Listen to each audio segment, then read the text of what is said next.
3 बार वजीर आजम रहने वाले नवाज शरीफ ने एक पार्टी वर्कर्स कन्वेंशन से खिताब करते हुए बताया कि किस तरह ज़िया दौर के जनरल फैज अली चिश्ती जैसा बांगपन और तुम तलाक रखने वाले जनरल महमूद अहमद ने 12 अक्टूबर सन 1999 को वजीर आजम हाउस पे कब्जा किया था। उस रोज क्या कुछ हुआ, इस हवाले से नवाज शरीफ के करीबी साथी और सीनियर सहाफ़ी इरफान सिद्दीकी ने तहरीर में तफसील बयान की है, जिसमें इन्होंने 9 सितंबर सन 2007 की कहानी भी बयान की है, जब नवाज शरीफ ने मुशर्रफ दौर में वतन वापस आने का फैसला किया, लेकिन उन्हें ज़बरदस्ती जद्दा वापस भिजवा दिया गया। 12 अक्टूबर सन 1999 के हवाले से इरफान सिद्दीकी बताते हैं कि सपहर का वक्त था। नवाज शरीफ अपने दफ्तर की बजाय वज़ीर आज़म हाउस के रिहायशी हिस्से में थे। जनरल महमूद अहमद उस शकोह के साथ नवाज शरीफ की तरफ बढ़े जिस शकोह जलाल के साथ शायद भारतीय जर्नैल जगजीत सिंह अरोड़ा भी हथियार डालने के लिए खड़े जनरल न्याजी की तरफ नहीं बढ़ा होगा। लंबी मूंछों वाले जनरल महमूद के साथ 12 कमांडोज थे, सबके हाथ में जदीद गनें थी, सबकी गनों का रुख वज़ीर आज़म के सीने की तरफ था। इन्हीं लम्हात में लाहौर से बेगम कुलसूम नवाज का फ़ोन आया। वो गोया हुई कि मैं टीवी पर अजीब खबरें देख रही हूँ, आप कैसे हैं? मियाँ साहब बेगम को इस सूरत हाल से आगाह कर रहे थे कि वज़ीर आज़म को हिरासत में लेने के लिए आने वाले दस्ते के सरबराह जनरल महमूद ने बुलंद आवाज़ से हुक्म दिया, काट दो फ़ोन की तारें, और तारें कट गई। इरफान सिद्दीकी बताते हैं कि इसके बाद वज़ीर आज़म अपनी ही फ़ौज के हाथों गिरफ्तार हो गए। उन्हें गाड़ी में डालकर चकलाला रावलपिंडी की एक बैरक में पहुंचा दिया गया। रात को जनरल महमूद समेत कई जर्नैल जेर हिरासत वज़ीर आज़म के पास आए और इनसे इस्तीफे पर दस्तखत करवाने के लिए शदीद दबाव डाला गया। ताहम नवाज शरीफ ने कहा, ओवर माई डेड बॉडी, यानी इस्तीफे के लिए तुम्हें मेरी लाश से गुजरना होगा। इरफान सिद्दीकी कहते हैं कि इस कहानी की जुजियात फिर किसी दिन।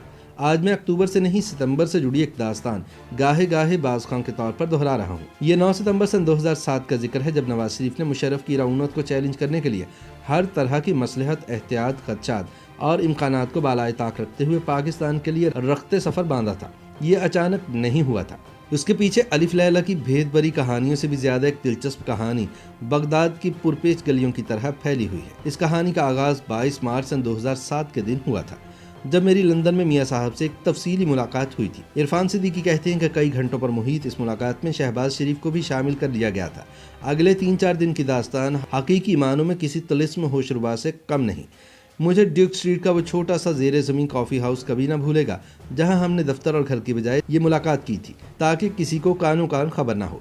ये एक बहुत बड़ा फैसला था जो बिलाखिर 9 सितंबर सन 2007 को लंदन से पाकिस्तान के लिए रखते सफ़र बांधने का दिवाचा बना।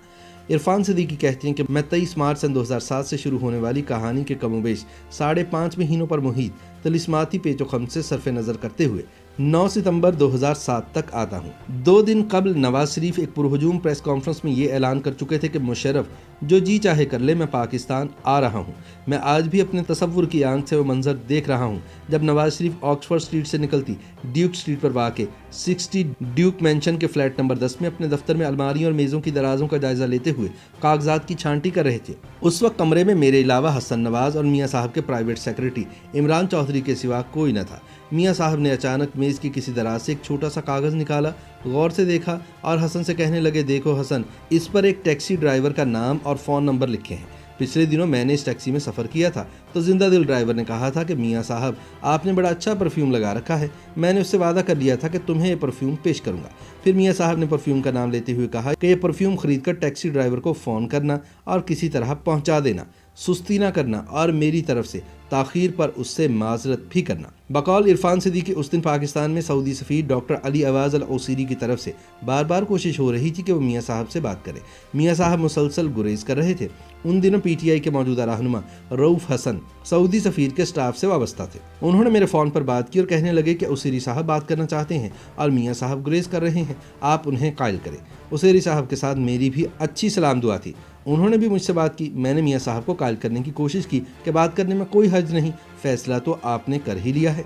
इसके बावजूद उन्होंने कहा कि हमारी तरफ से कॉल नहीं जानी चाहिए। रऊफ़ हसन के तवस्सुत से सऊदी सफ़ीर की कॉल आई। मियाँ साहब ने तहम्मुल से सुनी। खुलासा यही है कि उसेरी साहब ने उन्हें मसलहत से काम लेने का मशवरा दिया और कहा कि बहुत जल्द मामला ठीक हो जाएंगे। मियाँ साहब ने कहा कि मैंने सुप्रीम कोर्ट से रुजू किया था, सुप्रीम कोर्ट ने मेरे हक़ में फ़ैसला दे दिया है। अब मेरा ना आना इंतहाई नामुनासिब है और सियासी तौर पर मेरे लिए बहुत मुहलिक भी। सऊदी सफ़ीर ने गालिबन इशारा दिया कि आपको दोबारा जद्दा भी भेजा जा सकता है। मियाँ साहब ने अंग्रेज़ी में कहा, now this thing don't matter for me, I have already taken a decision. یعنی اب یہ باتیں میرے لیے معنی نہیں رکھتی، میں بہت پہلے ہی فیصلہ کر چکا ہوں۔ قافلہ ہیتھرو ایئرپورٹ پر پہنچ گیا۔ PIA کی پرواز 786 تھی جو براہ راست ہیتھرو سے اسلام آباد آ رہی تھی۔ میں نے حیرت سے پوچھا کہ ہم PIA میں جا رہے ہیں؟ میں بورڈنگ کارڈ تھامے گیٹ نمبر 34 کی طرف بڑھا تو دیکھا کہ ایگزیکٹو لاؤنج کے باہر شہباز شریف، میاں صاحب اور اسحاق ڈار کھڑے ہیں۔ شہباز صاحب کی آنکھوں میں آنسو تھے، اسحاق ڈار انہیں کچھ سمجھا رہے تھے۔ مجھے دیکھتے ہی شہباز شریف کہنے لگے، آپ بھائی سے کہیں نا مجھے چھوڑ کر کیوں جا رہے ہیں؟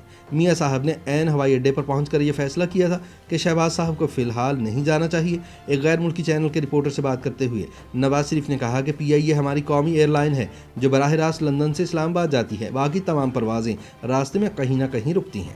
مشرف کے عالمی سرپرست کہیں بھی ہمارے لیے مسئلہ کھڑا کر سکتے ہیں۔ ہم نے PIA کا انتخاب اس لیے بھی کیا ہے کہ اس پر پاکستان کی سپریم کورٹ کے فیصلے کا اطلاق ہوتا ہے۔ بقول عرفان صدیقی طیارے میں میاں صاحب اور میں پہلو بہ پہلو نشستوں پر تھے۔ ونڈو سیٹ پر میں اور ساتھ والی سیٹ پر میاں صاحب۔ لمبے سفر کی حکایت طویل کو ایک طرف رکھ دیتے ہیں۔ میں گاہے گاہے ان کی بائیں کلائی پر بندھی گھڑی دیکھتا رہا جو پاکستان کا وقت بتا رہی تھی۔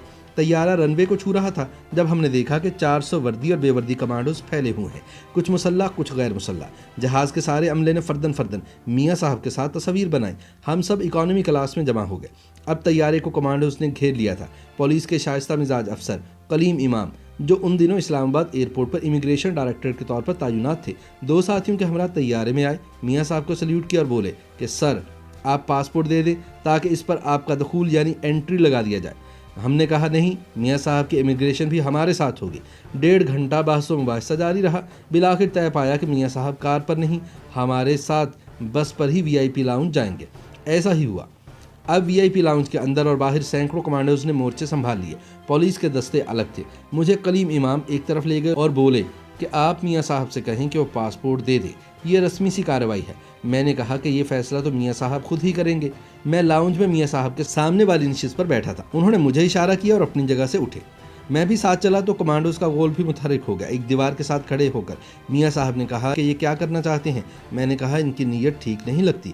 اب VIP لاؤنج مچھلی بازار کا منظر پیش کر رہا تھا۔ اتنے میں اچانک درمیانے قد کا ایک منحنی سا شخص ہاتھ میں میگا فون تھامے سابق وزیر اعظم کے سامنے آ کھڑا ہوا اور بولا، میں لیفٹیننٹ کرنل اظہر محمود قاضی ہوں، میرا تعلق نیب سے ہے، میرے پاس محمد نواز شریف کی گرفتاری کے وارنٹ ہے، ملزم ایک منی لانڈرنگ کے کیس میں نیب کو مطلوب ہے۔ شیم شیم کے فلک شگاف نعرے بلند ہوئے۔ کرنل قاضی نے دوسرا اعلان کیا، نواز شریف آپ زیر حراست ہیں۔ اس کے ساتھ ہی 20 کمانڈوز اور پولیس اہلکار نواز شریف کو دبوچنے کے لیے بڑھے۔ لیگی کارکنان نے شدید مزاحمت کی اور میاں صاحب کو گھیرے میں لے لیا۔ اب اہلکار خودسری اور بدتمیزی پر اتر آئے۔ پرویز رشید کی آنکھوں میں آنسو تھے۔ انہوں نے کپکپاتی مگر گرجدار آواز میں کہا، خبردار، پاکستان کے سابق وزیر اعظم سے زیادتی ہوئی تو ہم جانیں دے دیں گے۔ عرفان صدیقی بتاتے ہیں کہ بالآخر نواز شریف کو کمانڈوز نے نرغے میں لے لیا۔ وہ انہیں دھکم پیل کرتے ہوئے لاؤنج سے باہر لے گئے۔ مشرف کی ریاستی طاقت جیت گئی، اپنے وزیر اعظم سمیت ہم سب ہار گئے۔ شاہراہ دستور کے کنارے کھڑی وہ سپریم کورٹ بھی ہار گئی جس نے حکم دیا تھا کہ نواز شریف کو وطن واپسی سے نہیں روکا جا سکتا۔ یہ وہی سپریم کورٹ ہے جس نے کئی سال بعد نواز شریف کو بیٹے سے تنخواہ نہ لینے پر نااہل قرار دے دیا تھا۔ یہ وہی سپریم کورٹ تھی جو آئین شکنی سمیت 20 گناہوں میں لت پت پرویز مشرف کا بال بھی بیکا نہ کر سکی تھی۔ اس دن پورے اسلام آباد میں کرفیو کی کیفیت تھی۔ عرفان صدیقی بتاتے ہیں کہ میں نہ جانے کس طرح گھر پہنچا۔ TV پر خبر چل رہی تھی کہ نواز شریف کو واپس جدہ بھیج دیا گیا ہے۔ پاک سرزمین شاد باد۔ YouTube پر گوگلی نیوز دیکھنے کے لیے youtube.com کی سرچ بار میں گوگلی نیوز TV ٹائپ کریں۔ گوگلی نیوز کے پیج پر سرخ رنگ کے سبسکرپشن والے بٹن پر کلک کرنا نہ بھولیے۔ YouTube پیج پر اپلوڈ ہونے والی ویڈیوز سے باخبر رہنے کے لیے بیل آئیکن پر کلک کیجیے۔ آپ کو ہر نئی ویڈیو کے بارے میں نوٹیفیکیشن موصول ہو جائے گا۔